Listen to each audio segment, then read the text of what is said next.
तो हेलो बच्चों, आज की वीडियो हम लोग पढ़ने वाले हैं कि ऑक्सीडेशन और रिडक्शन क्या होता है और ये आपके एग्जाम में क्वेश्चन हो जाता है। तो आइए इस लॉजिक को समझते हैं। तो ऑक्सीडेशन क्या होता है? जब किसी सब्सटेंस में या तो ऑक्सीजन का एडिशन हो या फिर क्या हो, removal of hydrogen. Addition of oxygen and removal of hydrogen known as oxidation. और रिडक्शन क्या होता है? ऑक्सीडेशन का ठीक उल्टा क्या होगा?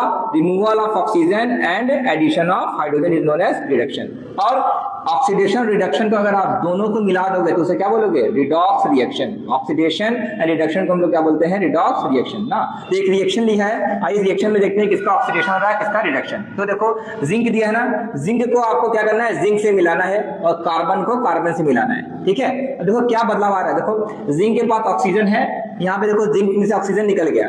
ऑक्सीजन था और ऑक्सीजन रिमूव हो गया, तो यानी रिमूवल ऑफ ऑक्सीजन क्या होता है? रिडक्शन। यहाँ ZnO का क्या हो रहा है? रिडक्शन हो रहा है। ऐसे कार्बन का कार्बन से कंपेयर करोगे, देखो यहाँ पे ऑक्सीजन नहीं है लेकिन यहाँ पे ऑक्सीजन आ गया, तो ऑक्सीजन जुड़ा, तो एडिशन ऑफ ऑक्सीजन क्या होता है? ऑक्सीडेशन। तो यहाँ पे आप क्या देखेंगे? कार्बन का हो रहा है ऑक्सीडेशन। ऐसे एक और एग्जांपल देखो, आयरन को आपको मिलाना है आयरन में और कार्बन को मिलाना है कार्बन में ना। अब देखो यहाँ पे क्या हो रहा है?